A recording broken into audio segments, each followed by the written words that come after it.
Bismillahirrahmanirrahim. Assalamualaikum warahmatullahi wabarakatuh.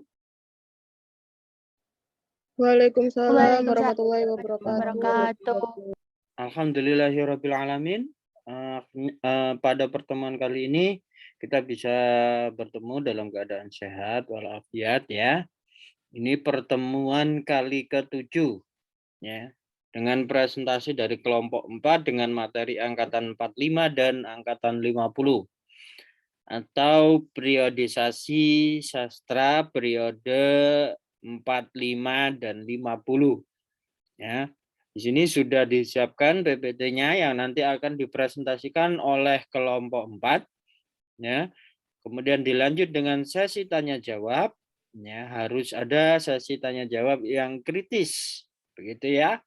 Mengasah potensi berpikir kritisnya sehingga selain kita dapat wawasan dari mata kuliah sejarah sastra, kita juga bisa berlatih berpikir kritis. Oke, itu pembuka dari saya. Selanjutnya untuk presentasi, saya persilakan kelompok 4 untuk memulai presentasinya. Silakan.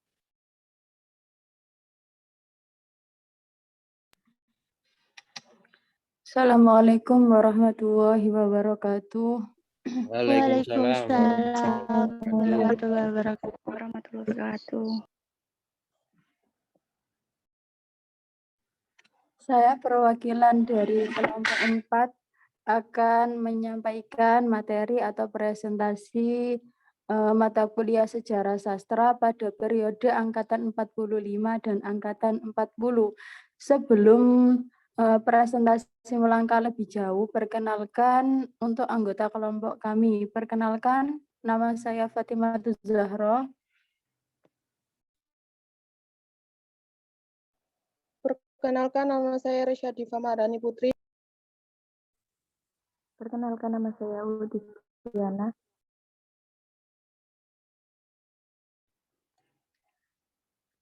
Next.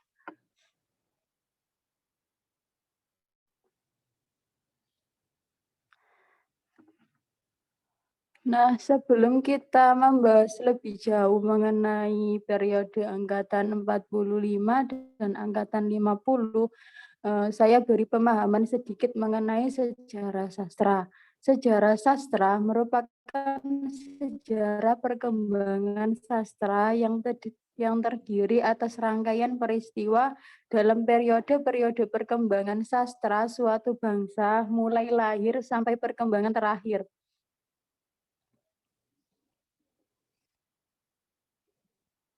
Kemudian pembahasan materi pada periode angkatan 45, yaitu yang dibahas mengenai yang pertama, latar belakang angkatan 45. Kemudian yang kedua, nama angkatan 45. Yang ketiga, karakteristik angkatan 45. Yang terakhir yaitu sastrawan-sastrawan 45 beserta dengan karya-karyanya. Kemudian pembahasan yang kedua yaitu pada periode angkatan 50.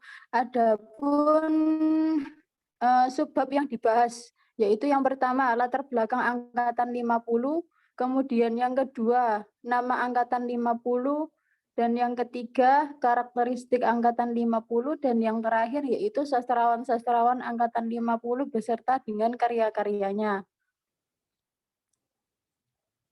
Next. Untuk selanjutnya akan dipaparkan oleh teman saya.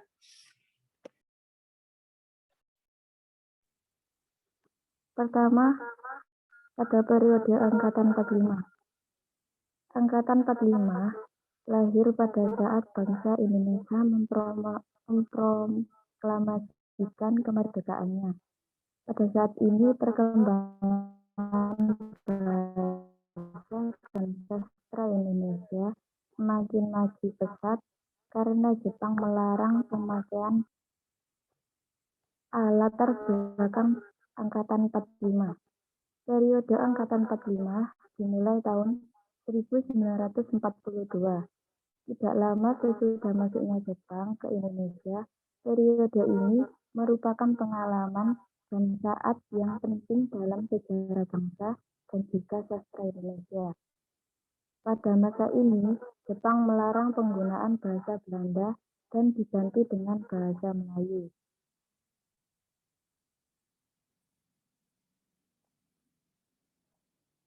D. Angkatan 45. Penamaan angkatan ini dengan nama Angkatan 45 didasarkan pada peristiwa politik, yaitu kemerdekaan Indonesia. Selain nama tersebut, ada beberapa nama yang digunakan dengan maksud yang sama. Nama-nama tersebut antara lain Angkatan Kemerdekaan, Angkatan Pembebasan, Angkatan Perang, Angkatan Sesudah Perang, Angkatan Sesudah Sejarah Baru, Angkatan Khairul Anwar, dan Angkatan Gelanggang. C. Karakteristik Angkatan 45. Pertama, ada karakteristik struktur dalam hal pembuatan puisi dan prosa. Kedua, karakteristik pandangan hidup. Ketiga, tema dalam pembuatan puisi dan prosa. D. Sastrawan-sastrawan Angkatan 45 dan karya-karyanya. Pertama, ada Khairul Anwar. Karyanya Kerikil Tajam pada tahun 1949. D. Deru Campur Debu pada tahun 1949. Kedua, ada Bakri Siregar. Karyanya ada A. Tanda Bahagia pada tahun 1944. B. Tugu Putih Drama pada tahun 1950. C. Jejak Langkah pada tahun 1953. Ketiga, ada Ahdiat K. Miharja. Karyanya itu ada Ateis pada tahun 1949. Selanjutnya akan dibacakan oleh teman saya.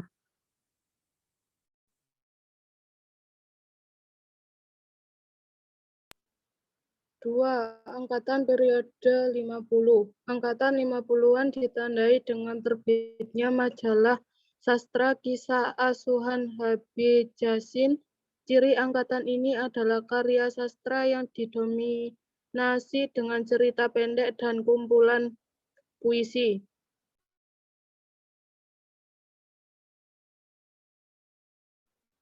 A. Latar belakang Angkatan 50-an.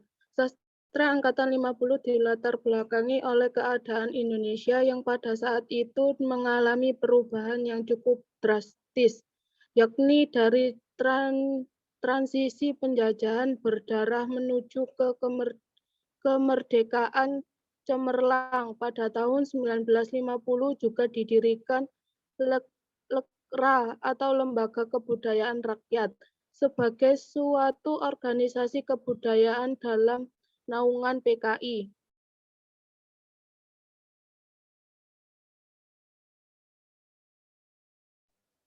B. Nama Angkatan 50. Disebut juga generasi kisah atau nama majalah sastra. Di masa ini sastra Indonesia sedang mengalami booming cerpen, juga karya-karya teater dengan tokohnya Motengo Boyse, Muhammad Ali Marikar, W.S. Rendra.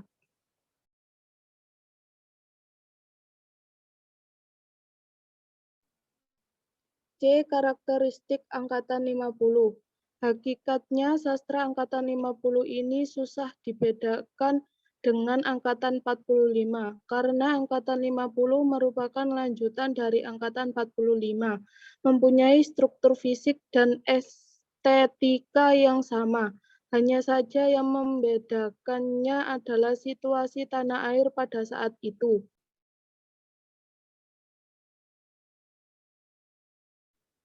D. Sastrawan Angkatan 50 dan karya-karyanya. 1. N.H. Dini, karya sastranya adalah A. Dua Dunia tahun 1956, B. Hati Sang Tijang Damai 1961. 2. W.S. Rendra. Karya sastra A. Balada Orang-orang Tercinta pada tahun 1957. B. 4. Kumpulan Sajak 1961.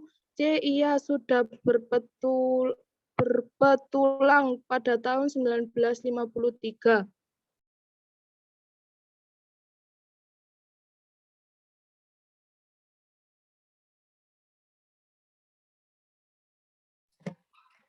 Sekian presentasi dari kelompok kami.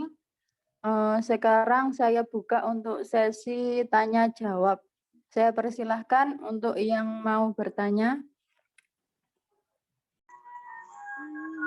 Saya mau bertanya, Mbak.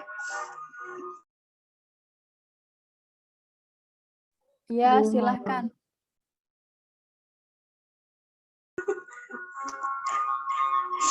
Perkenalkan, nama saya Mulia Putri Hasanah. Pertanyaannya, apa hubungannya surat gelanggang dengan angkatan 45?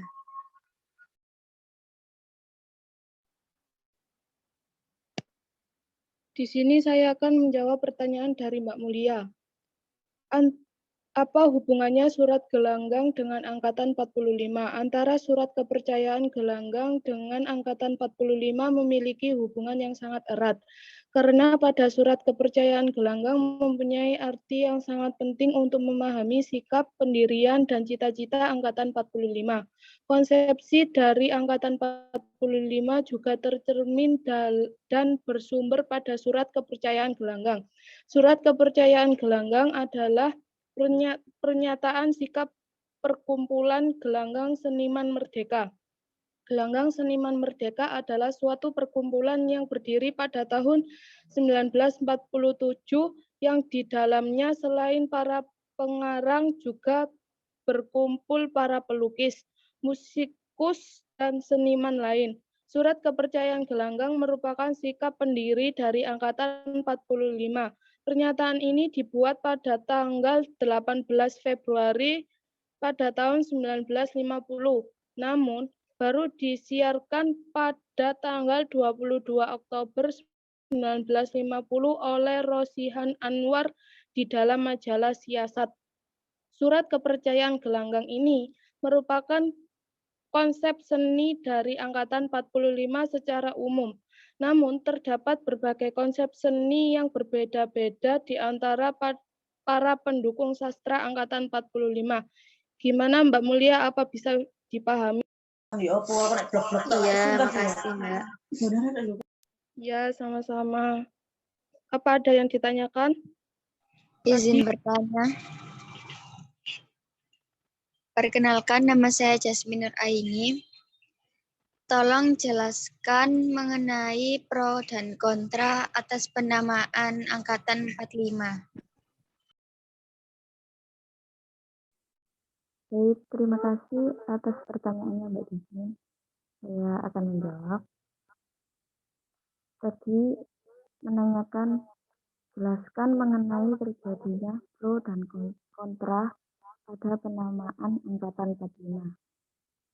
Terjadinya pro dan kontra penamaan angkatan 45 pada alinea 1 telah dikatakan adanya pro dan kontra para sastrawan dengan penamaan angkatan 45. Para sastrawan yang tergolong pro dan penamaan tersebut antara lain ada Mokhtar Lubis, Pramoedya Ananta, Tur, dan Victor Situmorang.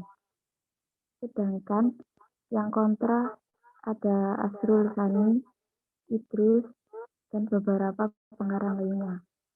Ada beberapa alasan yang dikemukakan oleh para sastrawan yang kontra atau artinya tidak setuju ya.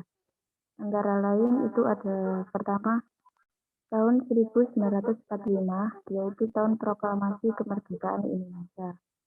Tidak sepenuhnya berhubungan dengan hal-hal yang mulia dan baik karena juga terjadi pembunuhan dan penculikan pada kedua pihak yang bertempur. Dengan demikian, penamaan angkatan 45 dapat mengingatkan kita terhadap hal-hal yang keji dan kotor. Kedua, para sastrawan diragukan sahamnya bagi perjuangan merebut dan mempertahankan kemerdekaan, sehingga timbul kesaikan apakah mereka berhak menggunakan nama keramat Angkatan 45. Keraguan itu didasarkan atas adanya beberapa karangan Chairil Anwar yang terlalu bersifat individualistik. Ketiga, tahun 1945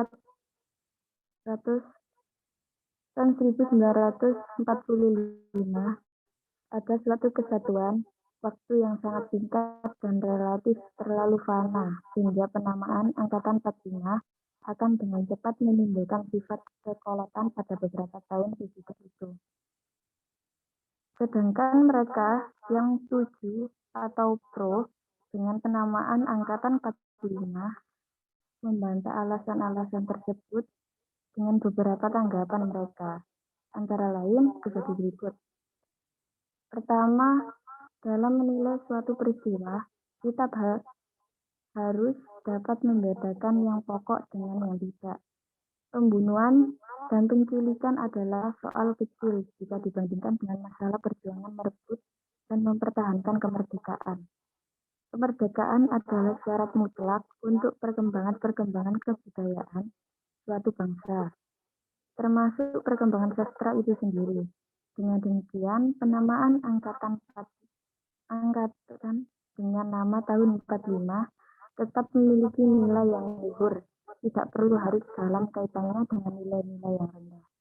Kedua, walaupun memang ada visi-visi ciptaan penyair bangsa, kita yang pada saat itu yang memiliki interpretasi negatif akan tetapi apabila kita teliti benar-benar dan kita resepkan sungguh-sungguh banyak puisi ciptaan Chairil Anwar dan beberapa penyair lain yang mengandung pikiran-pikiran yang mempunyai banyak peranan bagi perjuangan kemerdekaan. Kita ingat saja puisi Karawang Bekasi, karya Chairil Anwar. Nah, di samping itu harus diingat bahwa perjuangan kemerdekaan tidak harus selalu dalam hubungan dengan perjuangan fisik atau senjata, melainkan memiliki pengertian yang luas. Ketiga, tidak hanya penamaan yang menggunakan angka tahun yang mudah menimbulkan sifat kekolotan, akan tetapi setiap penamaan akan menjadi bersifat kolot apabila sudah timbul angkatan atau generasi baru. Berdasarkan pendapat tersebut, maka mereka berpendapat bahwa tahun 45 adalah tahun yang mulia bagi sejarah perjuangan bangsa, yaitu tahun berhasilnya bangsa Indonesia memperoleh kemerdekaan. Oleh karena itu, kemerdekaan adalah syarat mutlak untuk perkembangan kebudayaan suatu bangsa. Maka tepat dikatakan bahwa Angkatan Sastra di Indonesia sesudah Perang Dunia II mempergunakan nama Angkatan 45. Dari penjelasan yang saya terangkan tadi, apakah sudah dapat dipahami, Mbak Jasmine? Sudah jelas, Mbak. Terima kasih. Ya, sama-sama. Ada pertanyaan lagi? Mohon izin untuk bertanya. Silakan. Sebelumnya perkenalkan, nama saya Ragil Surbahyuningsi. Pertanyaannya yaitu, jelaskan menurut pendapat kalian bagaimanakah karakteristik pandangan hidup dalam sejarah sastra angkatan 45 serta bagaimana pengaruh situasi tanah air terhadap karya-karya para sastrawan pada masa angkatan 50 tersebut. Terima kasih. Baik, saya ucapkan terima kasih atas pertanyaannya dan saya akan menjawab. Untuk pertanyaannya yaitu bagaimanakah karakteristik pandangan hidup dalam sejarah sastra pada angkatan 45 serta bagaimana pengaruh situasi tanah air terhadap karya-karya para sastrawan pada saat angkatan 50 tersebut. Untuk yang pertama, saya akan menjawab untuk karakteristik pandangan hidup dalam sejarah sastra pada angkatan 45. Untuk karakteristik yang pertama, yaitu pandangan hidup angkatan 45 itu bersifat humanisme universal. Apa sih humanisme universal itu? Yaitu merupakan suatu paham yang dianut oleh budayawan dan pengarang Indonesia yang tidak mendukung konsep realisme sosialis. Hal ini secara implisit ditunjukkan pada studi-studi mereka terhadap sastra dunia, antara lain Perancis, Rusia, Inggris, dan Amerika. Secara eksplisit, pandangan hidup ini diungkapkan dalam surat kepercayaan gelanggangan. Nah, untuk memahamkan lebih luas lagi, saya akan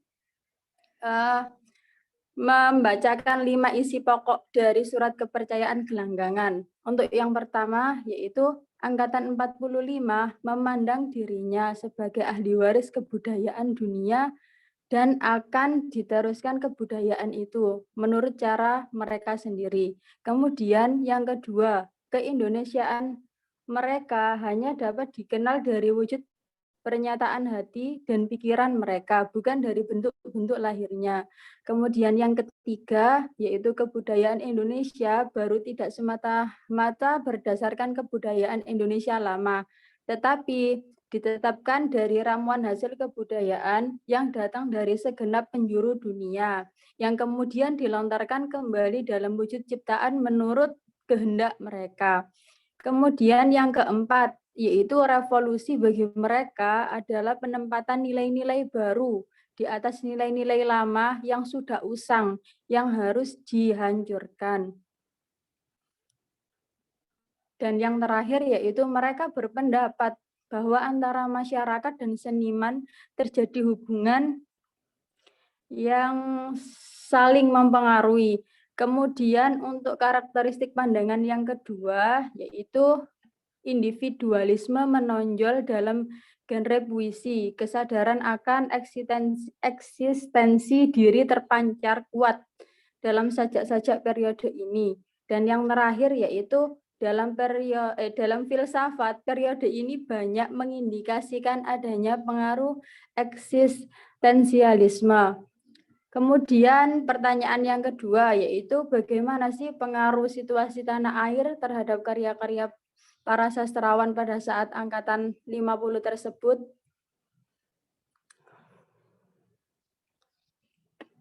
Menurut Andri Wicaksono dalam pengkajian prosa fiksi pada tahun 2017, dengan adanya pergantian situasi dan suasana tanah air dari perang kedamaian dari masa transisi penjajahan ke kemerdekaan, maka para sastrawan mulai memikirkan masalah kemasyarakatan yang baru dalam suasana kemerdekaan. Karakteristik pengkaryaan antara angkatan 45 dan angkatan 50 tidak jauh beda. Hanya saja pergulatan politik yang membuat pembabakan periode sastranya menjadi berbeda. Dan angkatan 50 menjadi gambaran dunia sastra Indonesia setelah kemerdekaan. Indonesia mulai membangun pemerintahnya sendiri, lalu muncul berbagai partai politik dengan lambang kebudayaan. Bagaimana? Apakah sudah jelas? Sangat jelas, Mbak. Terima kasih. Siap, sama-sama. Apakah ada pertanyaan lagi?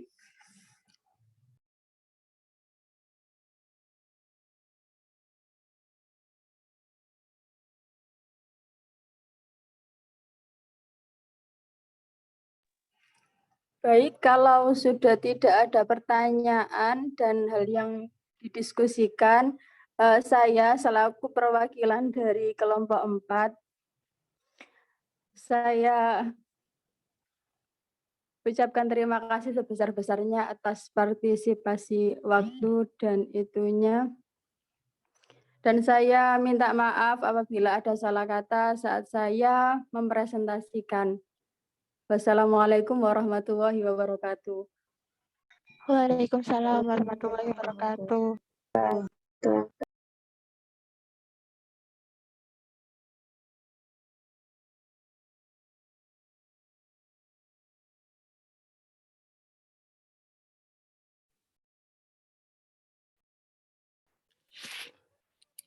Oke, terima kasih kelompok 4 ya, kelompok 4 ini ya. Silakan ditutup dulu share screen-nya.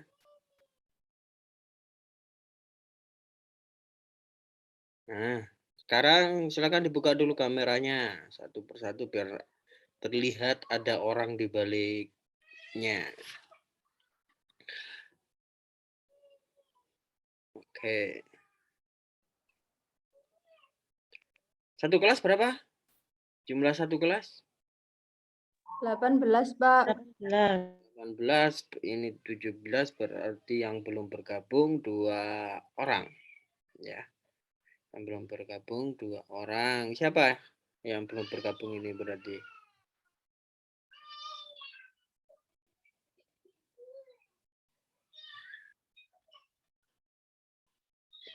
Oke, catatan untuk presentasi hari ini. Presentasinya terbalik. Maksudnya terbalik itu begini.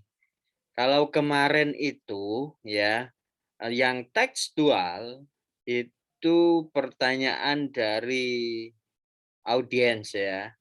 Sangat tekstual, sangat textbook lah. Untuk hari ini terbalik. Ternyata jawaban dari pemateri pada hari ini tekstual. Ya, lebih ke tekstual. Tapi sudah cukup ada diskusi yang cukup hangat. Begitu ya. Dibandingkan dengan pertemuan-pertemuan sebelumnya. Jadi semacam itu. Nur Ari Andoyo ini di mana ini? Ini kok masih belum dibuka ini. Sofi, Yasmin, kok ditutup lagi? Coba dibuka.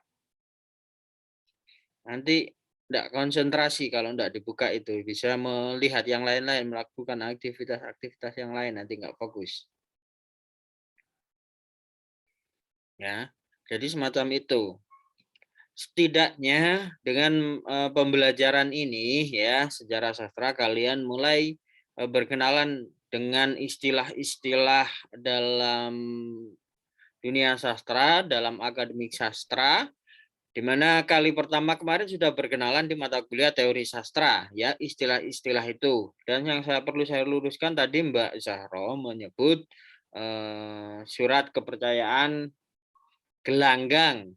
Yang tepat itu gelanggang ya, bukan gelanggangan. Tadi menyebut gelanggangan ya Mbak Zahro. Nah, yang tepat itu surat kepercayaan gelanggang.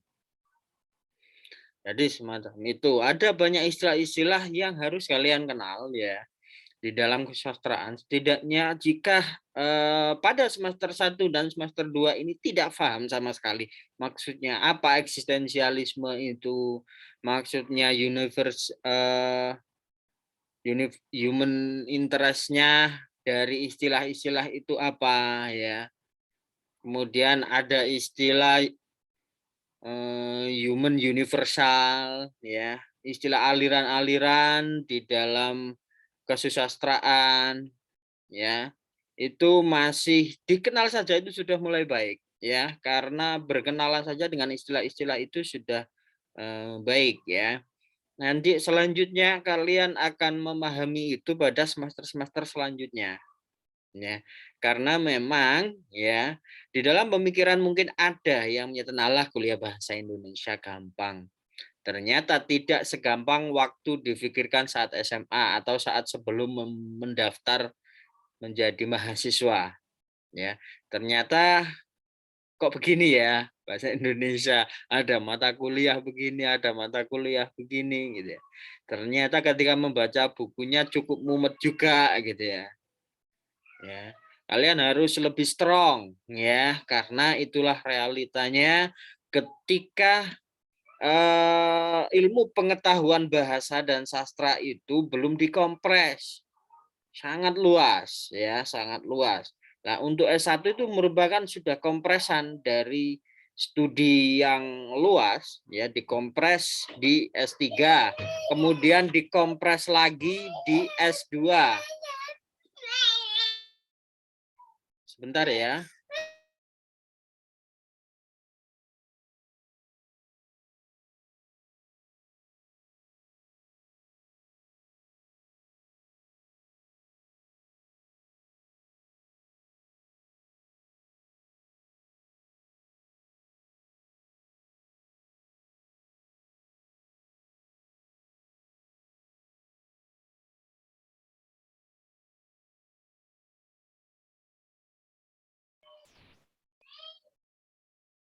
Oke, mohon maaf.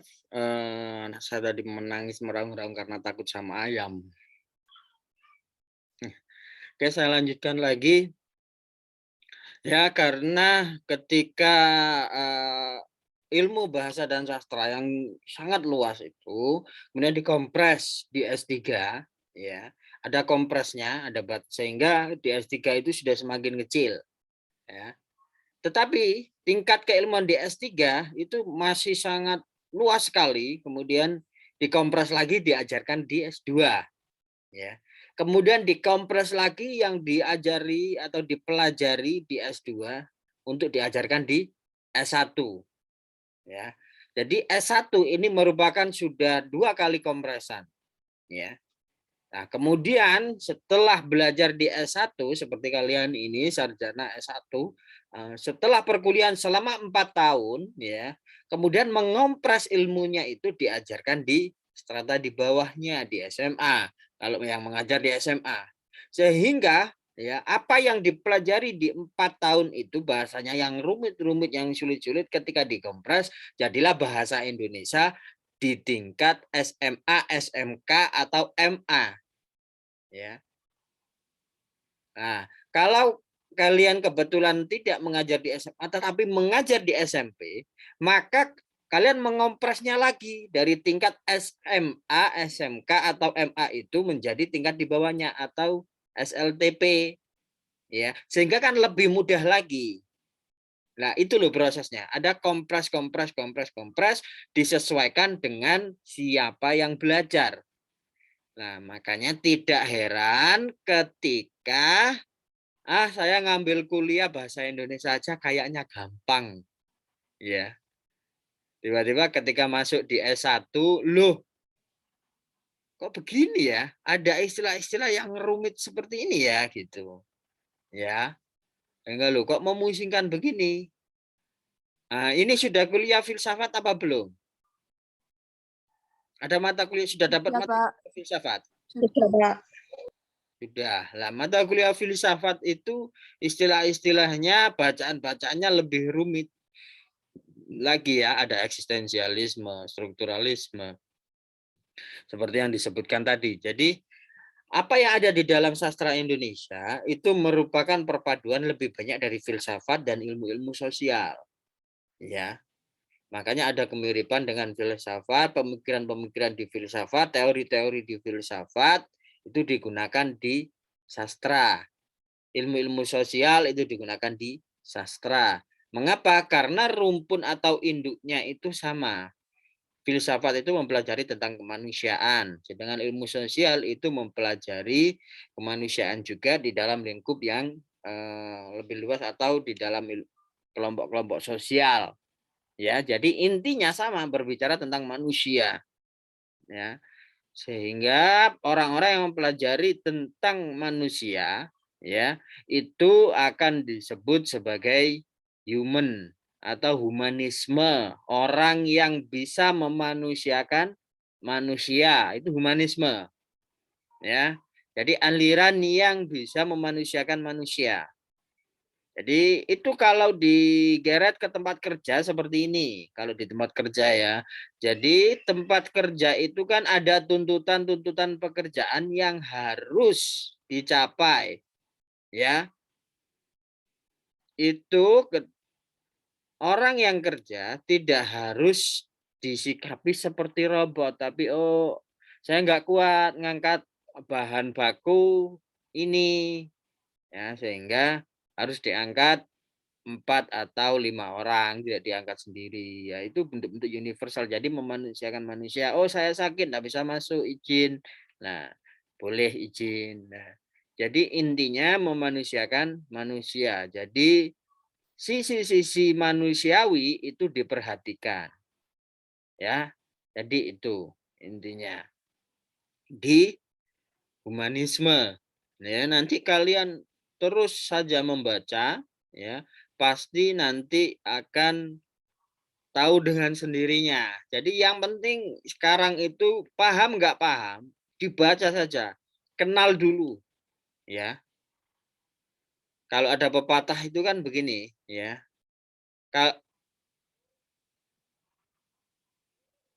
tak kenal maka tak sayang gitu ya. Jadi kalau kalian ingin sayang ya harus kenal dulu. Ya. Jalur kenal itu kan nggak langsung bisa kenalan gitu aja. Kalau kalian di jalan kemudian ada orang yang tidak kalian kenal di sebelahnya, kan ada respon yang berbeda-beda tiap individu. Kadang langsung ngajak ngobrol, kemudian kadang langsung bergeser karena tidak kenal ini orang asing, ya. Kemudian ada yang sampai tukar nomor, kemudian lanjut komunikasi, atau bahkan ada yang sampai diantar pulang. Padahal itu kali pertama bertemu. Lah respon setiap personal itu kan beda. Nah, kalau diibaratkan di sini yang misalnya baru kenal langsung bisa mengantar pulang, itu berarti sekali baca itu pemahamannya sudah langsung sampai, langsung nangkap. Ya. Kalau biasanya 90% itu proses kenalannya itu Allah gak kenal tak tinggal gitu. Jadi minggir karena merasa gak kenal orang asing. Nah, biasanya 90% tipe pembelajar di semester 1 dan semester 2 itu begitu. Ada iya apa sih? Istilah-istilah apa sih ini? Saya nggak paham, nggak nyantol sama sekali. Ya. Tapi sudah sudah tahu ya, sudah terekam di memorinya. Oh, ini dulu ada istilah ini. Saya pernah kenal istilah ini. Oh, saya pernah melihat wajahnya orang ini. Sehingga ketika ketemu lagi kok kayaknya pernah ketemu ya, di mana ya? Nah, itu maksudnya. Jadi pada tahap semester 1, semester 2 itu tahap-tahap pengenalan dulu. Ya. Kenalan dulu biar nanti bisa lebih dekat, bisa lebih akrab, ya. Jadi semacam itu. Kalian juga harus mengakrabi, lebih banyak membaca gitu ya. Karena membaca itu pekerjaan ringan yang berat. Ya. Pekerjaan ringan yang berat. Satu contoh, adakah di kelas ini yang memiliki WA-nya grupnya lebih dari 20? Ada. Ini saya beri contoh logika ya. Misalnya ada ya. Grupnya setiap hari chatnya rame banget. Ya. Satu grup itu bisa sampai 100 chat. Ya. Ternyata si Zahro yang lebih dekat itu dengan grup alumni pondok pesantrennya dulu. Itu yang sering dibaca, dibales itu. Grup-grup yang lain mungkin mau membaca itu wah wegah sekali wes. Dilewati, dibuka, di-read ya.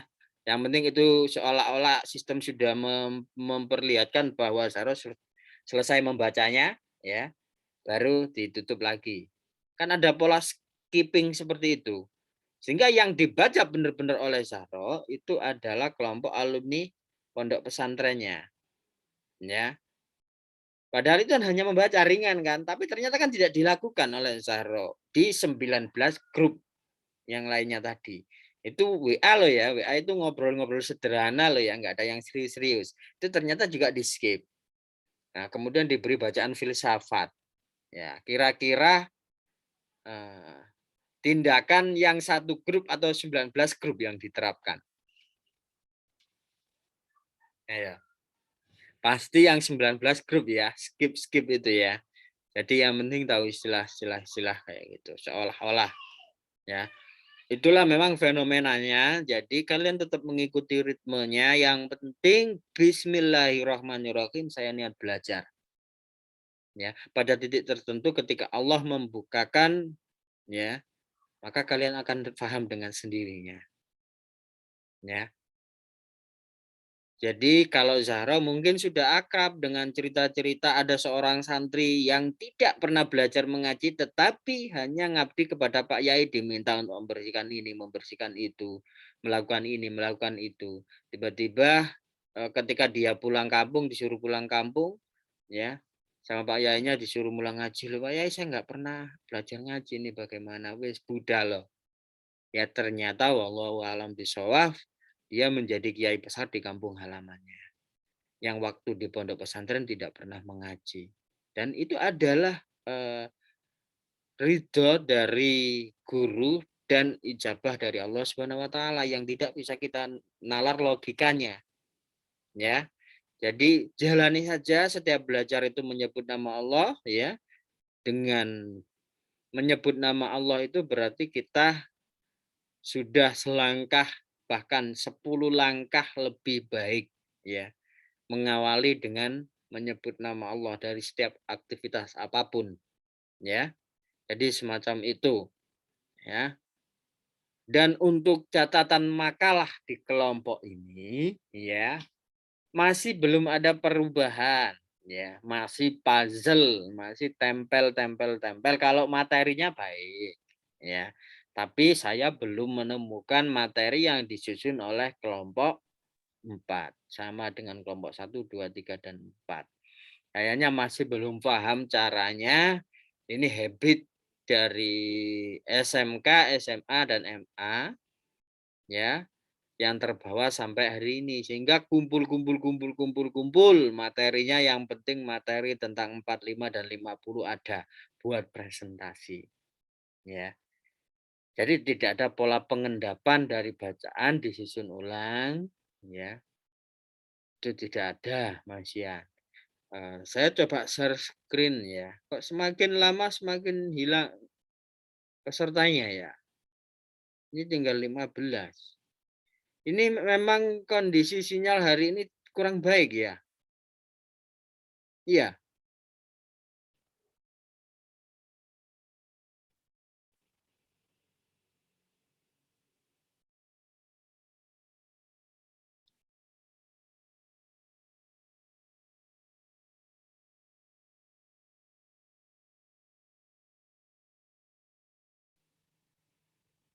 Sudah muncul share screen saya? Muncul?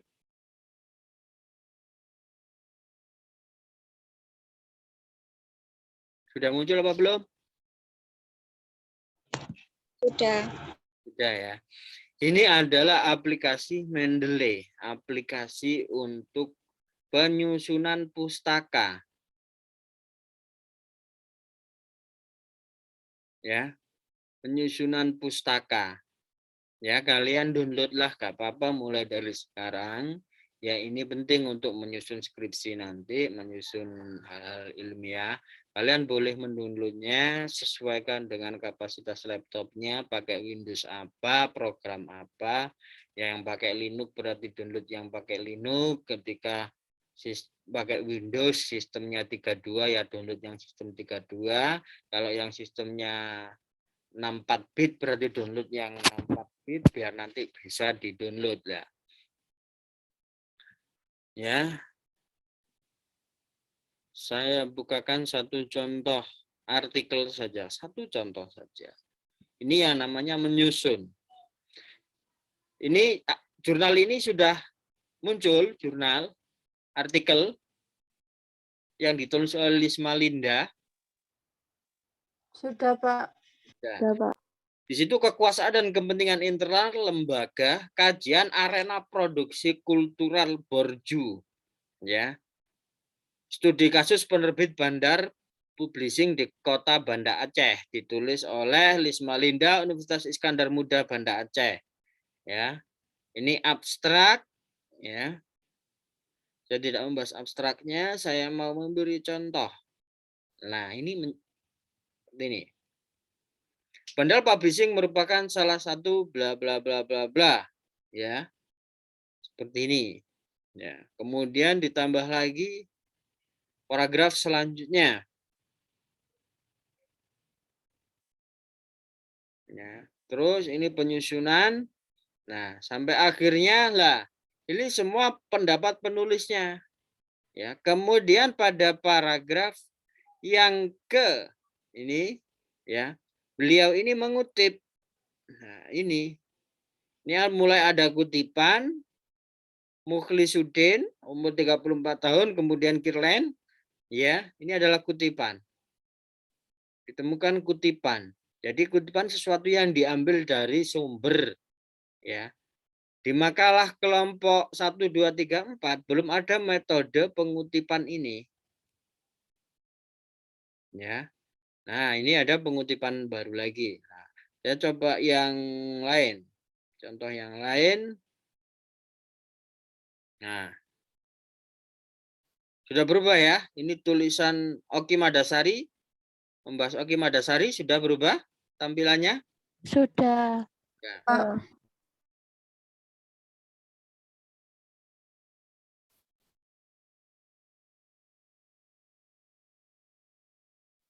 Nah, jadi ini paragraf yang kedua, ini adalah penulis menyarikan atau mengutip dari Madasari 2011. Ya, itu disusun dengan bahasanya sendiri, kemudian sumbernya dimasukkan.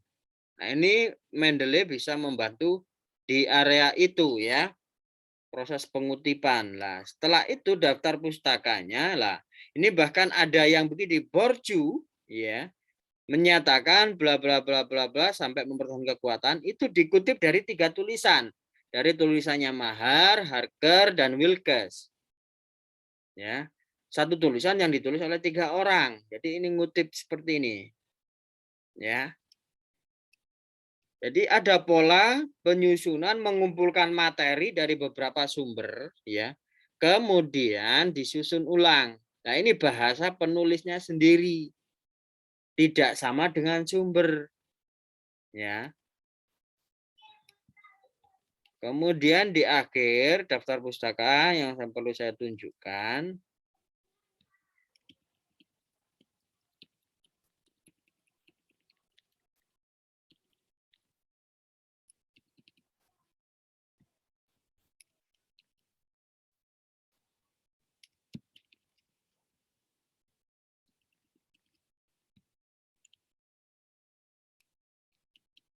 Nah, ini penyusunan daftar pustaka. Ya. Tadi ya masih belum penyusunan yang seperti ini yang baik. Ya. Semua dari sumbernya internet, belum saya temukan dari jurnal. Ya. Seperti ini pola penyusunannya. Ini yang masuk di sini adalah yang dikutip di tulisannya ya, di pendahuluan, di latar belakang, di pembahasan. Itu tadi yang dikutip ya. Itu dimasukkan di sini. Ya. Ini baru menyusun ya. Bukan mengumpulkan. Nah, kalau teman-teman tadi itu kelompok 1 sampai dengan kelompok 4 masih mengumpulkan. Ya, belum menyusun. Paham maksudnya ya? Jadi kan dikumpulkan sumber-sumber dari mana? Nah, sumber-sumber itu dimasukkan di sini akhirnya. Di latar belakang kan begitu. Yang dilakukan kelompok 1 sampai kelompok 4. Ya, dapat sumber dari Wikipedia dimasukkan di daftar pustaka. Ini diakses pada tanggal berapa bla bla bla bla. Tidak seperti itu. Ya, itu masih puzzle, itu masih mengumpulkan sumber-sumber dari mana, kemudian apa yang didapat itu dimasukkan di bab 1 sampai selesai. Ya, baru yang ada di situ tadi dimasukkan daftar pustaka. Itu masih mengumpulkan, belum menyusun. Ya. Ke depan ya harus mulai belajar menyusun. Ya. Harus. Jadi jangan diteruskan habit mengumpulkan yang ada di SMA, ya di SMP itu terus dipertahankan. Saya setia kok, Pak. Model saya saat SMP sampai SMA begini ya, saya mau begini. Saya setia kok tipenya. Ya tidak begitu juga ya. Maka kalian harus belajar menyusun sehingga kalian bisa memahami dengan baik ya bagaimana kaidah menulis. Ya. Jadi itu masukan untuk kelompok hari ini dan presentasinya sudah cukup menarik ya. Walaupun belum baik ya, sudah cukup menarik. Selanjutnya saya tunggu di kelompok 5 ya. Minggu depan itu tanggal berapa minggu depan, Pak? 25, Pak. UTS ya? Nah, berarti UTS ya. Presentasi kelompok 5 setelah UTS. Ya, dulu saya sudah memaparkan pola UTS ya dulu ya. Masih ingat kontrak kuliah kita? Kesepakatan untuk UTS masih ingat?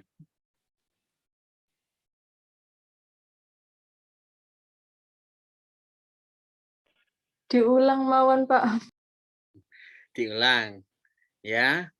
Karena itu sudah ada rekamannya, maka silakan ditonton ulang ya di e-learning. Kira-kira dulu kesepakatan UTS-nya apa ya? Kemudian dilihat juga sekalian untuk UAS-nya apa ya gitu ya. Ya, mumpung ini nanti kalian mau UTS dan mau UAS. Ya, ketika ada kendala, Pak sepertinya penerapan itu ada kendala. Nah, nanti perwakilan menghubungi saya. Karena UTS kita berbasis e-learning, edarannya kemarin itu yang saya terima. Ya. Jadi semuanya berbasis e-learning. Diharapkan seperti itu surat edarannya. Jadi tidak boleh biasanya yang luring atau yang daring itu semuanya harus berbasis e-learning ya. Jadi semacam itu nanti bisa disampaikan kira-kira memungkinkan enggak sesuai dengan kontrak kuliah kita. Oh, bisa Pak, tapi dengan beberapa revisi metode. Oke. Maka bisa. Ini tadi kuliah luring ya. Iya, Pak. Pak Kholili ya, jam pertama itu. Kalau hari Senin. Inge. Pak Lailin. Oh, Pak Lailin.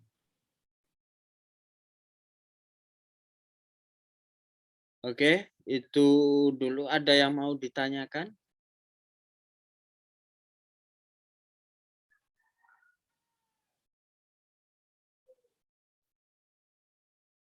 Di kelas ini selain siapa kemarin yang minta tanda tangan menyusul itu Sela ya. Ada yang telat KRS-an? Tidak ada ya, hanya Sela kemarin ya. Itu perlu diurus karena semua nilai itu berbasis sistem. Ya, kalau belum memprogram KRS-an maka nanti nilai satu semester itu nggak akan muncul. Kalau nggak muncul dianggap kalian belum memprogram. Kalau dianggap belum memprogram itu berarti tahun-tahun selanjutnya sampai lulus itu harus sudah terprogram. Jadi ngulang. Ya. Jadi seperti itu. Ada hal-hal yang harus diperhatikan dengan baik terkait mekanisme itu. Ya. Ini berarti semua nggak ada masalah ya, KRS-nya semua sudah aman, KHS-nya itu disimpan sebagai bukti ketika nanti ada masalah ya teknis. KRS dan KHS itu adalah salah satu bukti bahwa kalian sudah memprogram mata kuliah. Ya. Ada KRS-nya nggak ada KHS juga nggak kuat. Mengapa? Bisa jadi kalau ada alibi begini nanti. Ya itu kan KRS. KRS itu kan rencana atau memprogramnya. Kamu ikut kuliah apa enggak? Jangan-jangan kamu memprogram tapi enggak lulus. Karena bukti KHS enggak bisa disodorkan. Jadi kalau ada KRS, bukti memprogram, kemudian KHS itu match ya.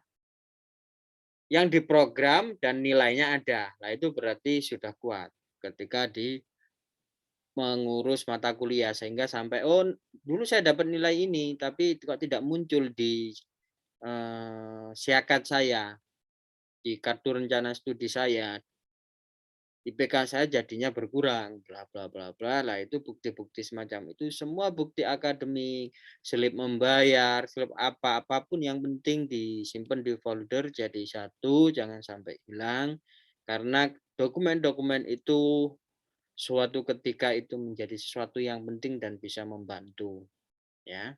Jadi jangan sampai hilang. Ya, karena sekarang ada era digital juga, maka setelah dikumpulkan atau dapat di print out atau dapat bukti-bukti fisik itu di-scan atau difoto, disimpan di email. Saya rasa semuanya punya email karena harus pakai Android, wajib pakai email. Ya, itu diunggah di email. Nah, itu nggak bakalan hilang. Ya, walaupun HP-nya ke reset, ya data-data semua hilang. Kalau kalian sudah mengupload di email, maka suatu ketika bisa di-download. Ya, itu ditelateni, itu berat ya. Tetapi kalau kalian melawan rasa malas, itu terupload di sana aman ya. Bukti-bukti itu ketika HP kalian rusak, laptopnya rusak atau apapun itu masih bisa diakses lagi ya. Apapun itu kalian bisa menerapkan dalam kehidupan sehari-hari. Misalnya mau menyimpan foto mantan, biar nanti bisa diakses lagi kalau kangen, ya nggak apa-apa. Ya, jadi itu saja. Kalau tidak ada yang perlu ditanyakan, berarti cukup sekian pembelajaran hari ini. Ya, cukup ya? Atau masih kurang?